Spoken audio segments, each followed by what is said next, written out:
Welcome back to True Story. John Gibson. Today is a special episode, a very special episode. This is not somebody who is here to inspire the world, maybe in part, but he's my best friend. So this one's going to be a little bit different than usual because it's just going to be a couple of guys just talking. So I only want to say this one disclaimer and then give him the introduction he deserves. To my children, believe half of what you hear today, and feel free to come to me with any questions you may have. With that, I want to introduce again my best friend, personal trainer, nutrition expert, Kurt Watson. Yeah, my pleasure, John. Long-time listener, first-time caller. Yeah, and I know we talk a lot of MMA on your show. Do you want to talk about my MMA career before we get started? I think we should start at the MMA career. Okay, so when I was 15 years old, my dad bought me a 70-pound heavy bag, and he never gave me a place to hang it up. The end. Yeah. True story, bro. Yeah, I get it. That's a real struggle. So I want to throw it back at you. So we both loved professional wrestling growing up. Sure. We both around the same time. I think 2010, you were saying? You were looking at getting... Oh, in TNA? Yeah. Yeah, crazy. Yeah, there you go. I tore my Achilles before I even got a chance. Yeah. Always regret it, whatever. I do had a gimmick. It was going to be Simply Perfect, which is going to be a mix of my favorite two wrestlers, Mr. Perfect, Ravishing Rick Rude. Kind of a, shit heel, can I swear? Yeah, yeah. Oh, my bad. Cock balls. You're good. So, let's try it. Anyway, yeah. So anyway, that was my gimmick. Kind of a arrogant heel, kind of being myself. Dialed up to 11. We never learned what were you going to be? What was your gimmick? What were you going to do? You know what I wanted, honestly, was the Ethan Carter III gimmick. Bad. But he had it already. So I was like, make me a cousin. Like I was ready to be Spike Dudley. Like whatever. I wanted in that though, really bad. Spike Carter. Yeah, because I wanted to get connected to the owner. Like that's for real screen time, like immediately. Right. And two, she and I felt like in real life connected, like when we met. So like I also felt like maybe that's something I should do. Right. Yeah. I think I had a nickname for you. Okay. Yeah. What was it? Tripod. Yeah. I heard that a couple times. That's true. Sometimes that reputation preceded me. I found out about that later. I was like, who is this tripod guy you guys are talking about? So anyway, we doing some story time now? Big times. Let's do it. All right, so let's start. Let me kind of start real quick to get some context.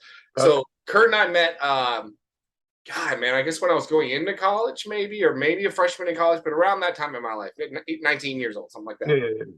And we both worked at the same vitamin store in the Middle Tennessee area. So we were co-workers and then we became buddies. And then a couple times we were different roommates, different times in our lives, basically in between my tragic relationship breakups. But anyway, let me kind of give that context there. Yeah, man, shoot. Go for it. Okay. Well, anyway, better context is we were actually kind of enemies up front. We really didn't like each other. And then we kind of came together on a Journey song. We were all going out to Nashville one night. We hit up with the Should Have Been Gone. Yeah, good one.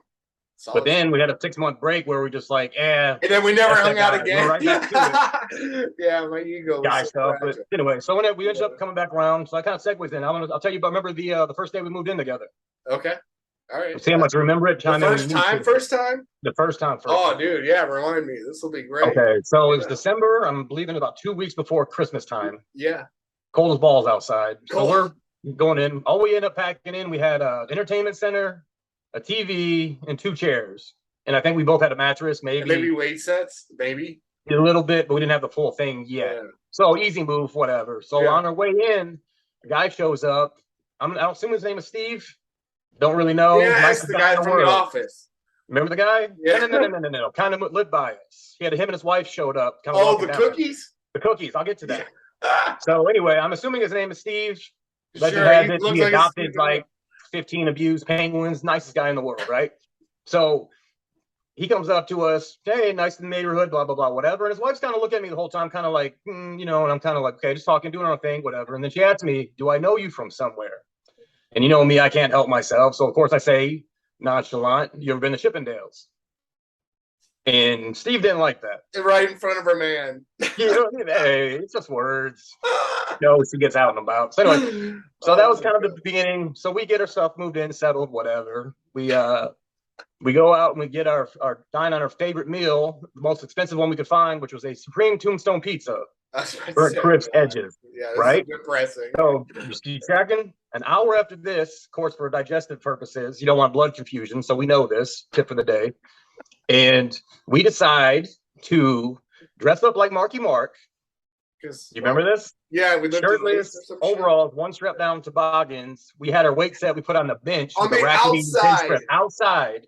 We decided to have a bench press and dumbbell fly, workout in 20-degree weather, mind you. Yeah. Because if that's not stupid enough, 8:30 kind of the basis of our friendship was always whatever stupid idea you had or I had, we never rejected that person. We said, let's go for it. Yeah. So the next stupid idea we had was, hey, what we should do? Let's go Christmas caroling, but instead of doing Christmas carols, we'll actually do good vibrations because we're already dressed the part. And this is not even topical because this is 2004. This is 13 years past. It made no sense. When this was relevant. Anyone but you and me. Makes no sense. But that's all it was about anyway. Well, we knocked on the neighbor's door across from us, and they didn't answer, thankfully. And they probably ended up moving out pretty soon after because they saw us coming. Yeah. And then we were like, hey, we know I think her name might have been Amy. I don't know. She's about 6'4". Her and her boyfriend kind of gave us the apartment. She worked at Dillard. So we went down there, knocked on the door. And once again, thankfully, no one answered because we would have totally gone in it's about that time. And we would have done the whole song. They didn't stop us because we're idiots. So anyway, that was the end of that night. That interesting postscript to that. So about 3 days later, we come home. We were going out doing something. I don't remember. We see Christmas cookies. And the guy, Steve, puts Christmas cookies in front of every one of the apartment complex numbers. So we get ours in, we just roll through it, whatever. Yeah. I don't remember the specifics, but I do know there was one specific cookie that was like the best cookie we had ever had at that exact point in our life. So, because we're 20-ish, whatever, we go out that night and we open the saran wrap and still every one of that one cookie on every, what I'm talking about? Like 16 different houses, and we steal that one cookie, right? Because we're terrible people. And we go in. I'm sure we ate it all, split it evenly, because that's what we do. 8-8. Because we're not animals. Get sugar buzz, watching Napoleon Dynamite, probably. Whatever. The very next day, we're walking probably to go to the gym. I don't know where we're going. And once again, Steve comes out too, and nice guy in the world. Nice guy. Rumor has it he got engaged with Mother Teresa. Great. That's a bad, terrible joke, John. Leave me alone. Happy for But he comes. Did he call us out? He goes, no. He goes, hey guys, if you ever need anything, just tell me. And I literally shout, more Christmas cookies. Yeah, that lasted like 3 years. More Christmas cookies. Pretty much. That poor guy, Steve. Yeah. You remember all this? I remember all of it. I forgot all of it. I remember the lifting weights so vividly. Vividly. Oh, no. I skipped a part. I had the disposable cameras used to get back in the day to go on Twitch. Of course. We tried to take pictures. Yeah, I remember vividly doing like side laterals underneath the stairwell. Oh yeah. Right? And we're doing our with our gear on, the whole thing. We brought the cameras, the Whoop camera, and we were so excited, and we were like in our head, we're gonna make a poster or a calendar out of this. We're gonna be rich. Probably not, we're gonna make $18. And then the camera didn't develop because I think it was like 9 years old. The cameras were. It's from like a trip to Florida in '92. We got wet. We left it in a gym bag. Yeah, made no sense. In the sun. I remember that. Yeah. I actually have another picture, a story with pictures involved in it. I know exactly what you're talking about. Similar scenario, only this one's way more embarrassing. Way worse? Because we dieted for it. Yeah, so here's all of our underwear. It was just bad. Yeah, so here's the deal. So Olympia, 2005, I think it's March, whatever. We've really been lifting. We've been really good. But we're 5 days out from the show, and then I don't know whose idea it was specifically, but we both had the concept of like, man, we know what we should do is totally diet down for 5 days, manipulate our body, carb load, take pictures the day of the Olympia. Great idea. Once again, we don't reject each other. Well, bodybuilders go like 6, 8, 10-week programs, specifically scientifically designed to peak at a certain time. We don't know any of the basics, whatever. So our decision was, let's just no carb for 4 days. Right. I remember we both felt like crap. It was like, and then we went to a breakfast place that morning, Saturday morning, went to a breakfast place. I don't remember what it was. And it wasn't IHOP. It was something. We binged, yeah. Yeah, was it Chonies? How was it not IHOP? That's amazing. I don't know. It wasn't. It really wasn't. Yeah, with better stories there too. But Yeah. so we died up. So we get our pre-pump on. We roll boxer shorts up. Put baby oil all over us. Probably on my feet too. That was weird. And we proceeded to do a pose down. Wait, we taking oiled pictures. ourselves up for the record, not each other. Right. And each other's backs. I don't know. Qualified. Yeah. But so then we go from there. We drop the photos off at CBS. This is the embarrassing part. Yeah. Well, we rolled in pretty confident because I was so confident. That's what it was so crushing. We tell this girl, "Hey man, these pictures are going to change your life. Like ready to hit Show on everyone you know, whatever." Just totally talking crap. That's what we did. Drove back home. By the time about an hour later, we went to go pick him up. We were so nervous and embarrassed about what we just did. We walked in no confidence, said nothing, walked up to the counter, had the exact change in my hand already with like my hand out, like, you know what I mean? And please don't say anything to me. And I'm never coming back here, by the way. Yeah. I still have those pictures. God, some of them. Some of those are great. Some of those are so. Our faces are just amazing too. It's just like, this is pre-digital camera too, so like it's not even a digital take and look. Like this is just disposable, so you're hoping for the best. So your face. I'm not even joking, dude. I had a couple of them. Oh my god, bring it up. I mean, you look pretty good. No. What were you, like 225? 230? Yeah, roughly. I mean, you were lean. Yeah. Uh-oh. Yeah, go for it. That's gonna be bad. There you go, America. So there you go. There's that. What I'm here for. Yeah. Busting balls. What are friends for? Yeah, you know what? Yeah, I'm equally as ashamed now as I was then. It is last. How many years was that? 15 years? Yeah, that's cool. That's 04, 05, man. 17? 5. God, it's so crazy. Man, like that must make you about 26 and I'm like 30. It's just wild. I got a great story too. Hopefully you're comfortable with this, but this is one of these ones. Kurt had he was dating. He was in a relationship, serious relationship, and he and his girlfriend had just broken up. But he and I had this. We hadn't seen each other for like 3 days, or 4 days, or something, which was like super uncommon for us. Like either seeing each other at work, home, whatever. But we were both dating people at the same time, and just literally going there to do laundry or whatever. And anyway, so we bump into each other like the morning of. Do you want to take it from here? I can. Okay. I just want to illustrate how, how comforting of a friend I am. Just like how I was there for you in your time of need, man. You're the best, man. Never change. So because we had limited, I think we had a couch by then, by the way. Maybe. Yeah, we did. Yeah. I remember vividly, I'm sitting on the workout bench. You were sitting on a chair kind of facing me. Yeah. And I'm trying to explain to you, dude, like, you know what I mean? This is kind of the one I wanted to be with at the time, but, like I can't fight about these certain things, and it is what it is, and it's a continual habit, and you're just in there like analyzing me, looking at me shoulder to shoulder, you're looking at my arms, you're looking at that, wearing like a green shirt, and I'm giving you the spill of my heart out in a way. You're not crying or anything like that, but just in general, for me, that's just not how I rolled. I was kind of like, dude, this sucks, like legitimately, and I own that, like that sucks, I don't want to do that. And you're all like, dude, what happened to your shoulders? They're gone. Your upper chest is just completely flat, because I was sick and I couldn't work out. And then I got hurt behind it. So your entire focus was like how mediocre I looked. And I was like, you know what, John? I think I'm going to do some laundry at my mom's house. Let me conjure some stuff up. Yeah, I'll talk to you in about 2 weeks. So I did. And the best part. You remember the time? Oh, go ahead. Do it. Oh, no, the best part of that was just that not only was my radar off so bad that day, it wasn't until like 5 years later that we talked about it, and then you were like, and I was like, oh shit, I did that, didn't I? I was so unaware. It was so bad. Anyway, but I laugh now, but awful. Anyway, go ahead. You remember the time, same girl, we actually got back together, so and then we broke up again, but of course at the time we got back together. Yeah. You got mad at, I guess it was me, or was it us? Oh god, you're gonna do this? Yeah, go ahead, let me have it. I guess. I don't even know. I never even know. I got you. So I think what ended up happening was your ex-girlfriend was at the pool when she left our apartment, and I didn't know she was there. I went down to go, swimming or whatever for work, and she was there, and I was really reluctant. I didn't want to go in there because I was like, so it was just then I was like, okay, whatever. So somehow along the mix, I was dating that girl Claudia. She knew her, she was dating you, whatever, and then she started talking about whatever. We were talking about sex with each other. She just brought up general whatever. And I think it's something to do with if I had been with this many people or something to that degree. It was like number of partners, but it wasn't inappropriate talking sexually no, not at all. each She other. asked me, "How would you feel? Tell me if your ex, say she was with this many people this many months before she met you."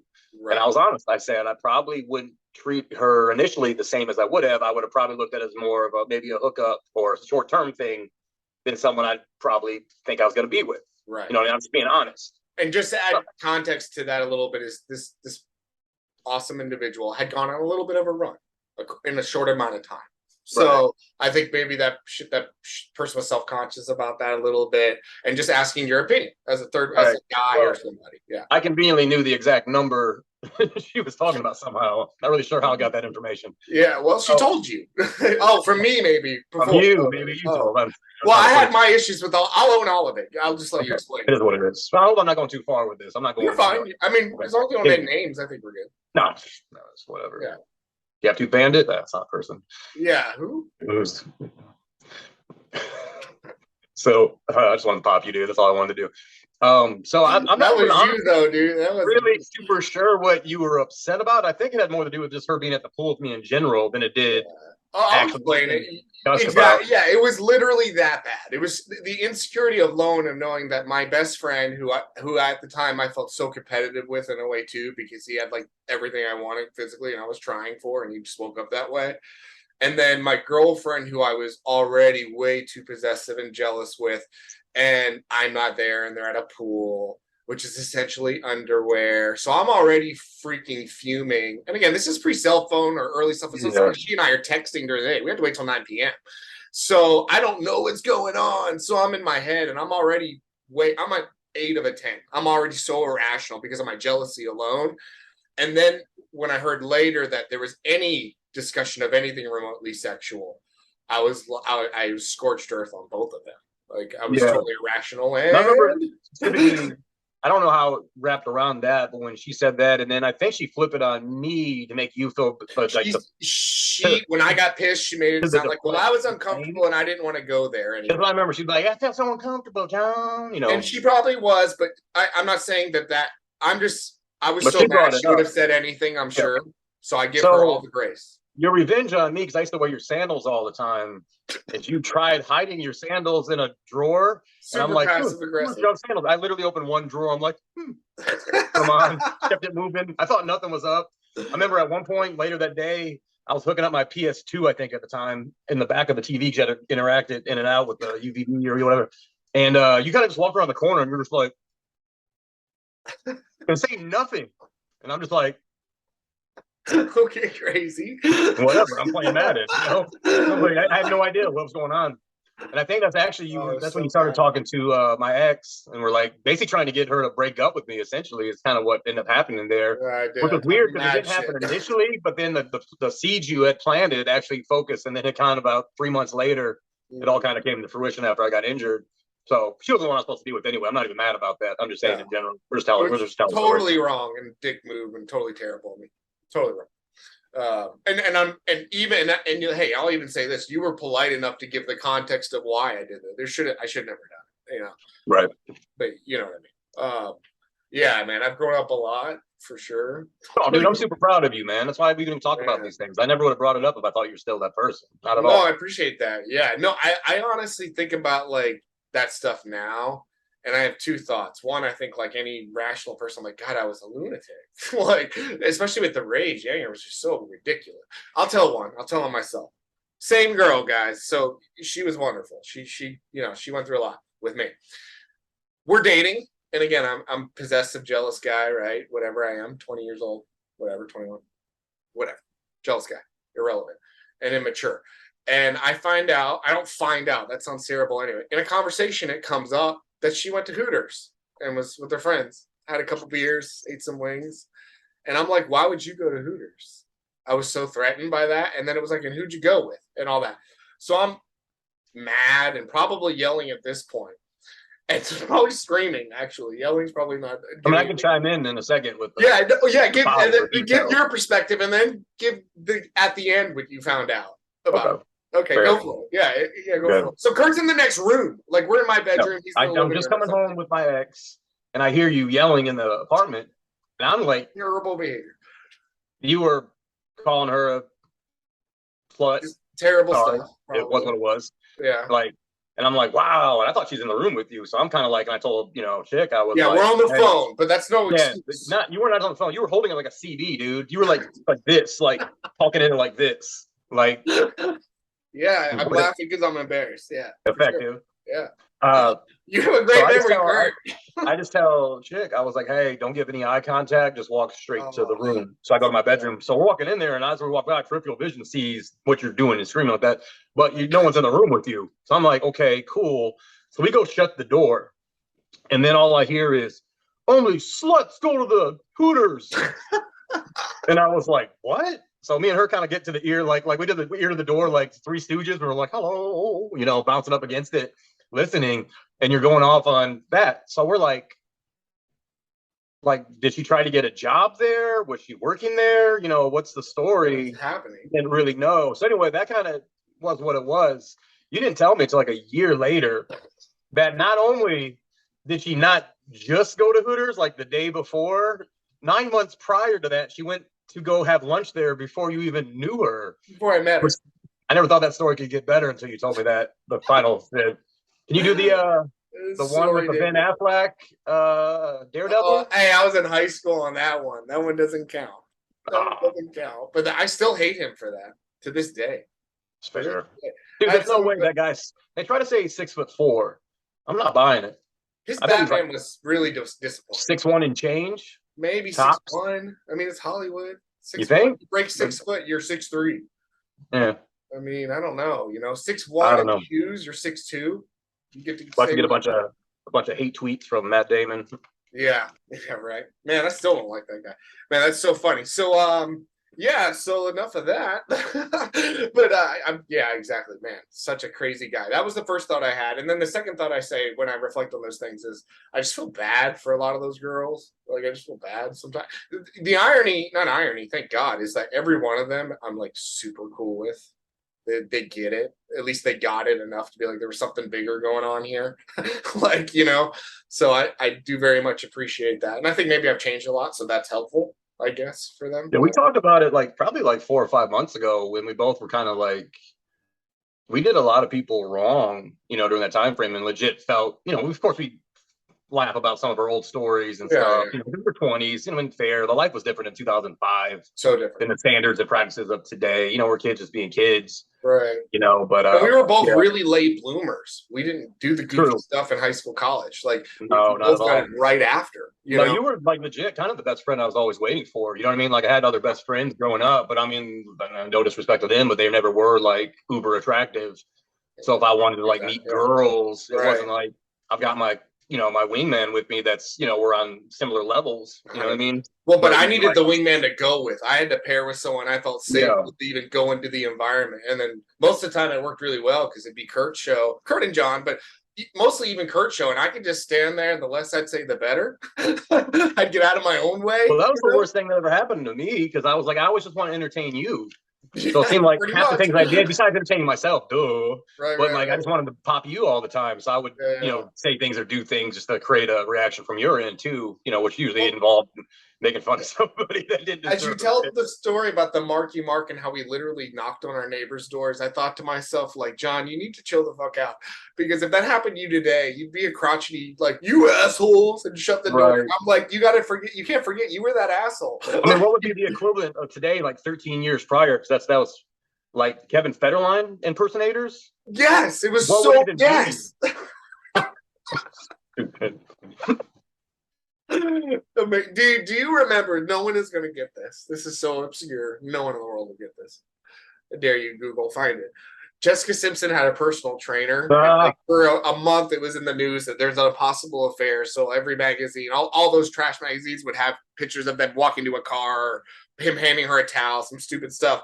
You looked exactly like that guy, same facial hair. In the blurry photos. When you actually found out who it was, not even close. But in the blurry photos, 100% I did. We got a run on that. We would meet girls and be like, yeah, you ever heard of Jessica Simpson? We'd show them the magazine.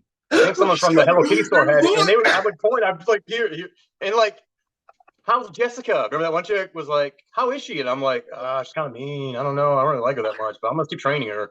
I'm working at I personally train on the side, obviously, as my job, but I also work at a vitamin store, like in Tennessee, Cool Springs. Like, don't you think I'd be out in Hollywood mingling with some ace people? Like where she lives, maybe? Maybe, Yeah. Silly. You remember when we were gifted a bunch of Godiva chocolates? I remember that. Do you remember Katie? I'll name her name. She was wonderful. Yeah. I have no idea whatever happened to her, but I love that. Yeah. Dancing, modeling. Something. Yeah. So wait, one throwback to the Hooters thing, because my ego's really bad. I did get over that. I dated the Hooters Girl of the Year briefly until she dumped me because me and Kurt got into a stupid show. Do you remember that? Did we talk about that? No, I've never talked about that. Did we talk about that? Yeah, I guess. I mean, no joke, dude. If we had this is how you lose a girl. This, ladies and gentlemen, we would have gone like 50 million viral because it was so ridiculous. So this is how you lose a really classy lady, people. A very pretty. I mean, I'll tell it. I don't care. Yeah, go ahead. No, go for it. So I don't even know the genesis of it. We had a couple just friends, mostly girls from Hooters, a couple of girls we knew. Come over, just had like a little get together, nothing big. We were drinking pretty heavy. That's fair. We were drunk. We were drinking before they got there. Trade secrets, John. So I don't even know why or when or how. Have we done it once before, or was this the first time ever? And it was. This was after we used to do the Krispy Kreme box hit on the top of the head thing. So I think this was like the next evolution, sort of.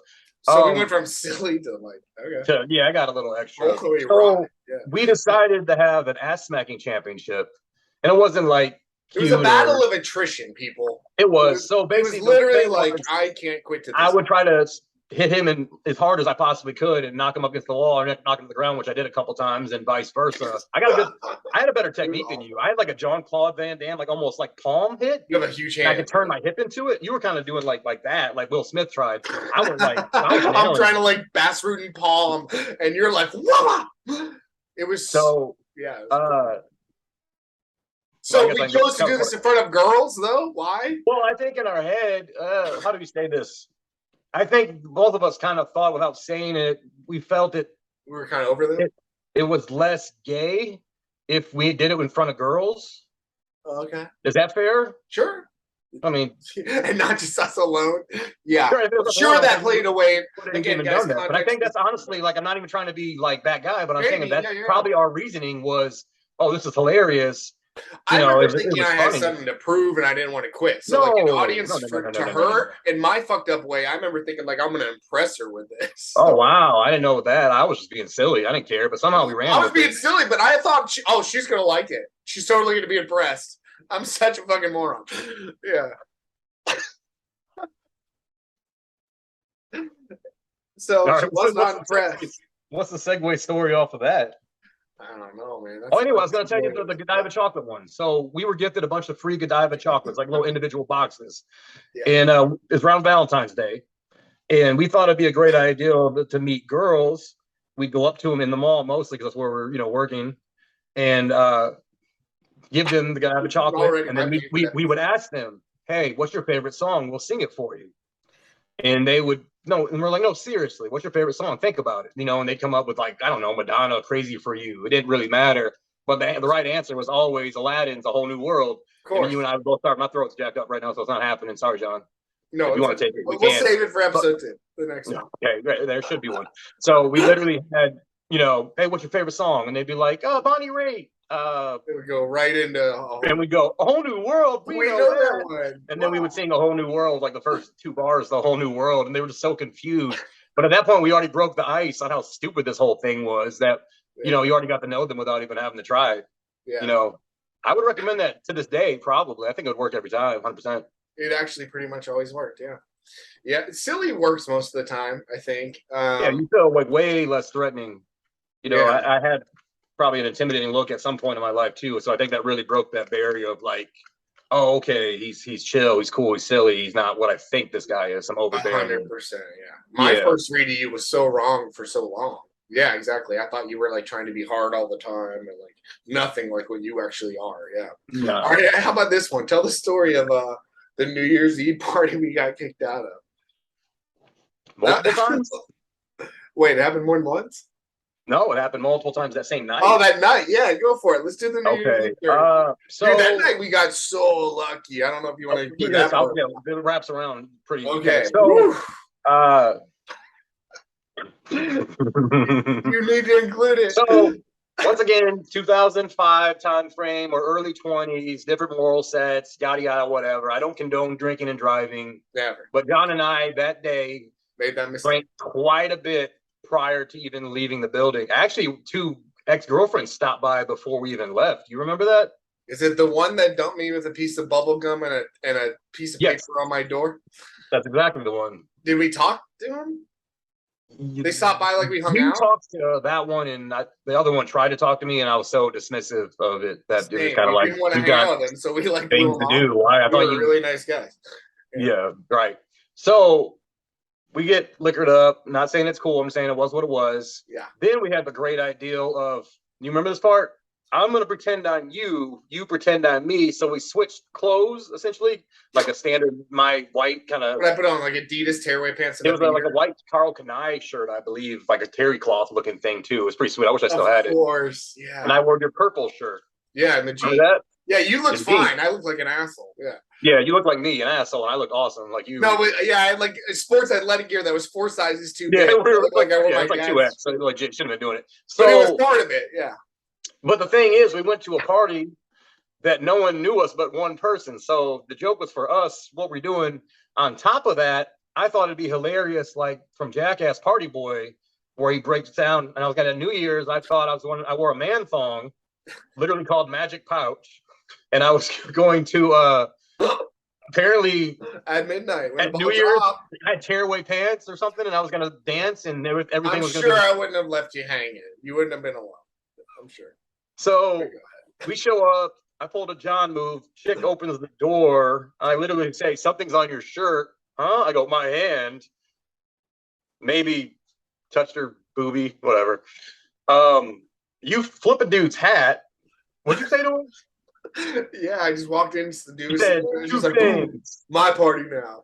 Two things. Kurt and I own this joint, and that hat looks stupid. You flipped his bill. I did. Which in like, that's a fight, but that's a fight. I down. So aggressive. Yeah. I proceeded to start stripper dancing-ish on different random girls that I didn't know, and I didn't know who they were with, right from their boyfriends. I had no idea, and in the process, you could actually see the G-string man thong out of the side, so they thought they hired a stripper, and I could have pulled it off at the time, you know, and 100%, yeah. So I thought things were chill. I'm in the kitchen, all of a sudden it's Kurt, get out, and a girl I was dating or had dated basically threw us out. Which rightfully so. There was a rumor that the guy was going to talk about getting his gun or something. It got a little extreme. That was for me. That was he did go get his gun out of his car. Oh, there you go. So and I had one guy there that I was friends with. I was like, I won't say his name because I called him by his name all night because he had a cool last name. It's your mother's maiden name.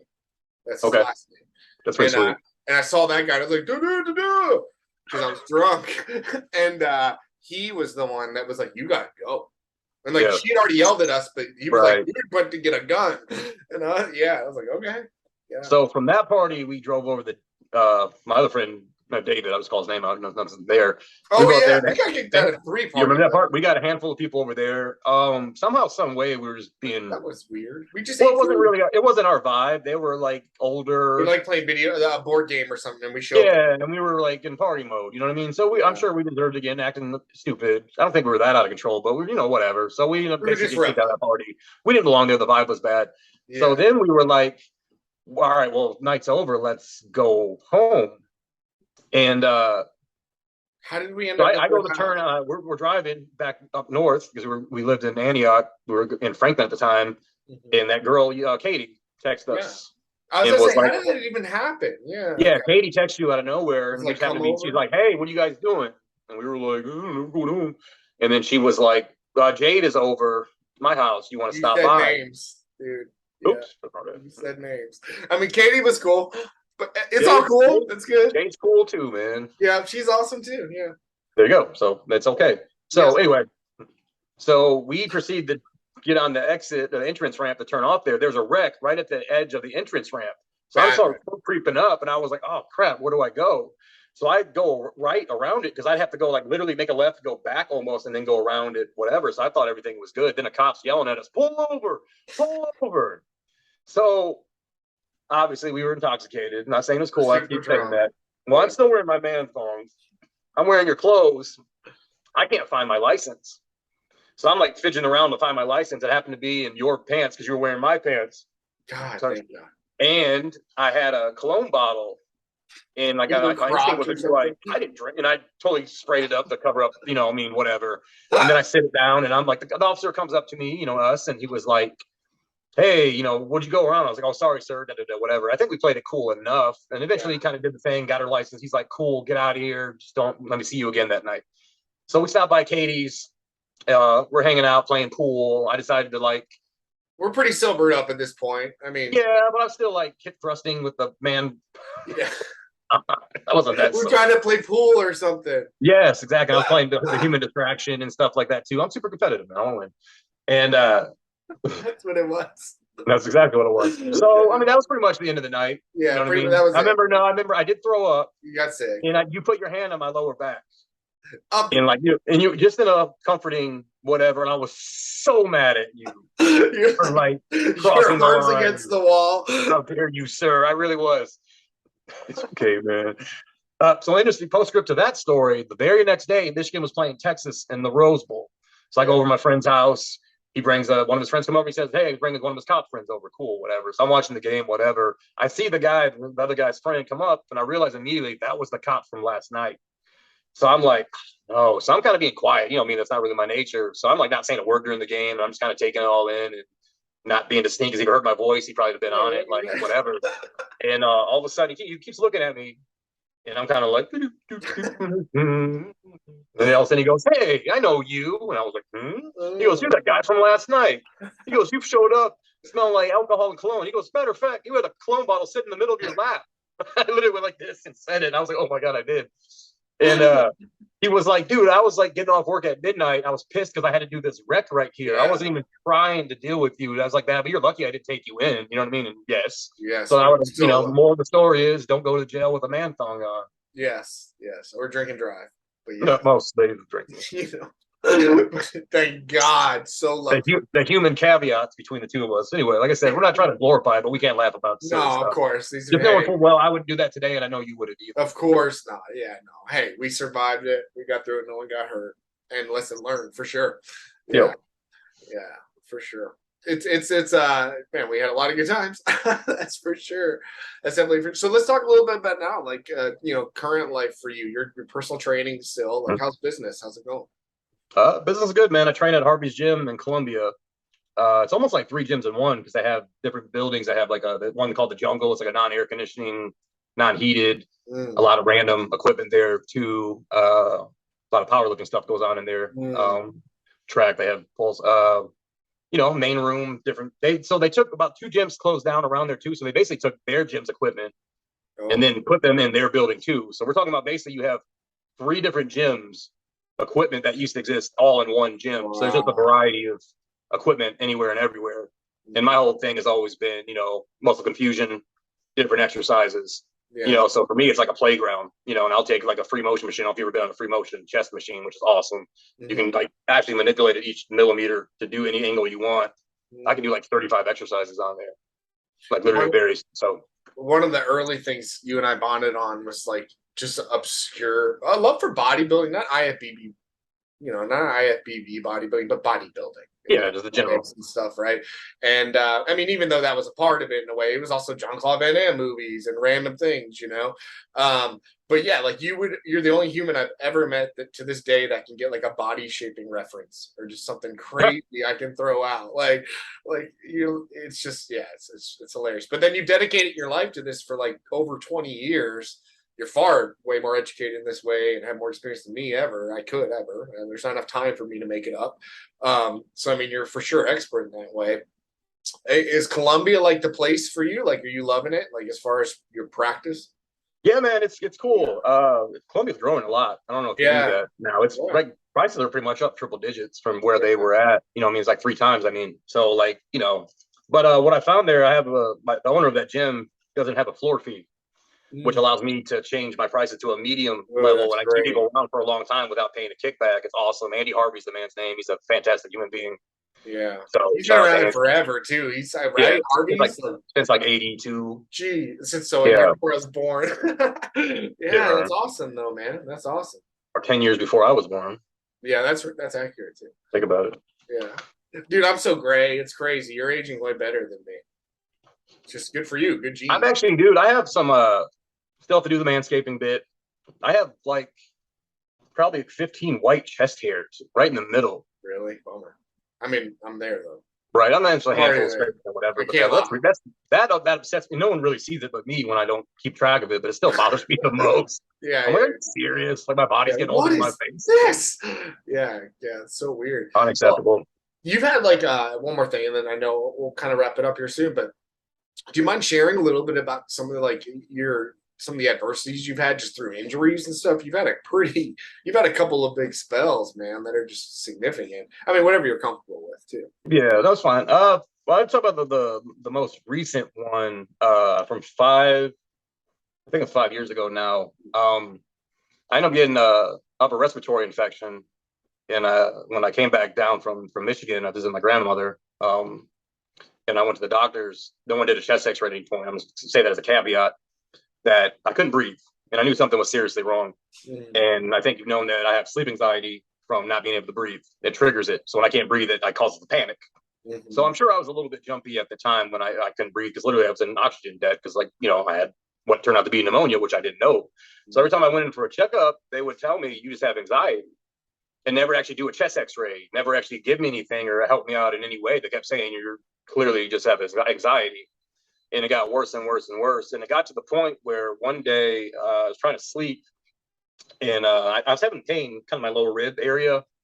Didn't know about the signs of pneumonia at the time. I thought I was like coughing, like I'm coughing. So I was like, oh, that makes sense. Like my intercostal muscles, that science, exercise science, And I hadn't been sleeping at all.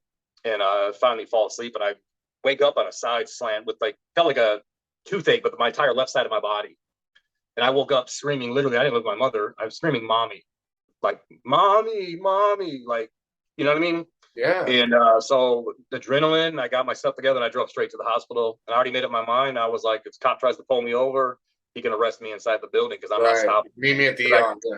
I'm dying right now. And like, I literally was. I didn't know that, but I felt like it. That's what. And so I get there. 2 days prior to that, the same hospital told me, you can't die from anxiety. So I get there, and all of a sudden they realize, oh shit, it's pretty serious. You got a hole in your lung. We can't do anything for you. So I had Vanderbilt Hospital had to come down and get me. They get there. I was there for a couple of days. Because he's so critical, people. They have to transfer him into a more urgent care facility. Yeah. Yeah. So I was in ICU for 10 days. I had both lungs, one of them completely flattened out. They put me in for a basic chest tube surgery. They realized immediately that it was more serious than that. So you're not put under for that. And I remember vividly watching the horror on the doctor's face of like, oh shit. And that's because the pneumonia was in there, and they weren't anticipating that. Because it was 5 gallons of pus coated over my lung. They had to literally get inside it and peel it back with like a peeler, almost like a banana or a orange peeler, I would say, and suck out 5 gallons of pus. They didn't re-inflate my lungs. So I had basically no lung capacity. The night before my surgery was set up, the only reason I was on a respirator, or what's the other one? Yeah. Ventilator? Ventilator. Thank God I'd be dead right now if they put me on a ventilator, because my core was so strong, I was forcing my body to breathe. I had like 104-degree temperature, and I'm literally forcing it with my abs. Wow. All night long. I fell asleep in a chair, like sitting upright, and I almost fell out of it, obviously. And so when they go into surgery, so I'm out for, I didn't know at the time, but it turned out to be a day and a half. And I come to, respirator in my throat, I can't talk, feeding tube, and I'm trying to like pull my panic a little bit. I'm kind of like trying to figure out, I'm all drugged up and have no idea what's going on. And my girlfriend was there, and she's like, what day is it? This was Tuesday when I went in for the surgery. So I'm like, Tuesday. I wrote it down. I couldn't talk. I had a piece of paper. I'm writing allegedly, whatever. And she's like, no, it's Wednesday, and it's like 6 o'clock in the night. So I'm like, what? I'm so confused. I have no idea. Yeah, totally. And then she goes, did they tell you what happened to you? And I was like, I kind of pointed to the chest tube things, because I did a chest tube thing stuck in me. She was like, no, it was worse than that. You know what I mean? And then she told me that story of what it was. So what happened was, so I mean, and I coded twice during surgery. So, you know, I'm lucky to be alive, 100%. They ended up sending my blood work to CDC, and they never determined what it was because there was nothing catch. They put me on so many antibiotics, nothing was catching. So they were like, it's like some mystery illness. You know what I mean? Wow. And so I'm super lucky to be alive, super thankful for that, obviously.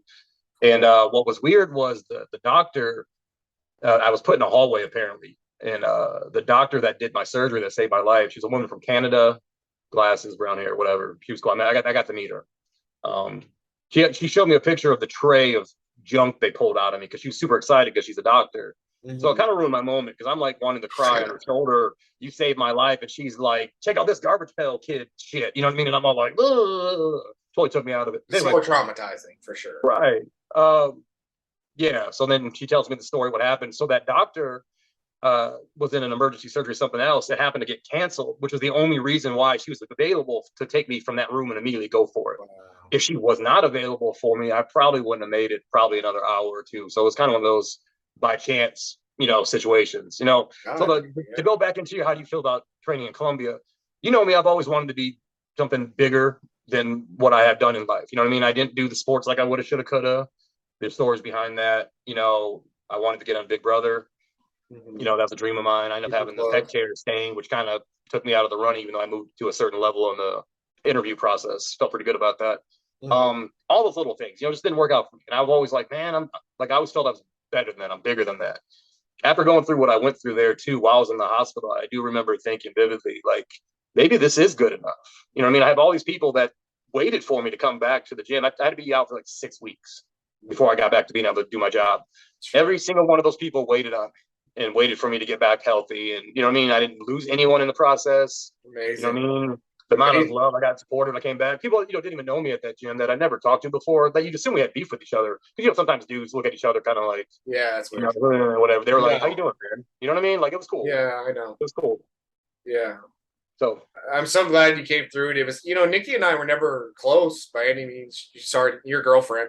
And so I appreciated so much her and David being able to give me updates here in Chicago, and because it escalated so quickly, as you just detailed. It was like surgery was scary enough. And then you're getting from one hospital to another. Like, that was as scary as I thought I would ever get. And then the ICU. And it was like, holy shit. So the postscript to that story, I ended up getting on, at time, I think it was 9 or 10 antibiotics because nothing was catching. I had to do a PICC line, prednisone, so much medicine that my ligaments and tendons were like eviscerated. And that's what happens when you get on that much crap. Right. I didn't know that. So I'm going in for my checkups. And of course, I'm asking questions. And I don't really think to know, can I work out again? That's just what I did. So even though I got back in, I was doing like, you know, 10% weight, then 20, then back up. I was probably going up to 60% weight, just controlling the process. And I was like, every time I work out, like my tendons, the ligaments hurt. You know, I'm like, that's terrible. Oh, I go bowling on her son's birthday. 2 balls in, I tear my bicep. And I knew what it was with my PICC line arm. Immediately dawned on me. I'm like, oh, wow. So that's great. Yeah. So that's a segue from that. I was, you know, rehabbing that. And in the process, I ended up tearing my groin, like a sports hernia tear, like almost at the base. And that took 6 months to rehab. I had to save somebody. The guy didn't train, by the way, but he was bench pressing. I had to get the weight off of him, tore it again. So I basically spent an entire year of having a groin tear. The first time around, I kind of knew the process, and I'm like, all right, I can deal with this, whatever. The second time around, dude, I was just out. Like, I already went through what I went through. You know what I mean? I put on 45 pounds of body fat in a 6-month period of time. You know, inactivity because I couldn't work out. Yeah, you had to let it heal. Work, faking it till I made it. You know what I mean? Feeling terrible. I had ribs out of place because my whole abdomen had shifted. The muscles were so zigzagging across just to be able to stand up straight because the injury was that bad. But I'm not in a position where I could take time off. You know what I mean? I tore my Achilles in 2010 playing basketball out of retirement. I was going to get in condition to do the wrestling I was telling you about. Yeah. I'm going to take 8 days off. So I'm back in the gym with sciatica on my leg up 272. And, you know, basically the most pain I've ever been in my life through the sciatica thing, shifting my weight. But I couldn't afford to do more than 8 days. I don't get paid when I don't show up. Right. And, I mean, people at that time had already waited 6 weeks for me to get back in line. You know what I mean? Right. Like, it wasn't an option to, oh, no, go ahead, sit this one out, come back in a month when you're ready. Yeah. I can't guarantee everyone 30%, 75% would even been there. Right. You know what I mean? So Yeah. it is what it is. Yeah. Unfortunately, I'm still kind of battling getting all that weight off. Right now, I'm roughly early or low 260s. That's not bad for you, Two, though. well, I would let's look You're different. ripped at 245, so Yeah, I was 253 when I got sick on my way back down to 240. And yeah, obviously I put up from 253 out of 293. And if you would ask me as a kid, holy crap.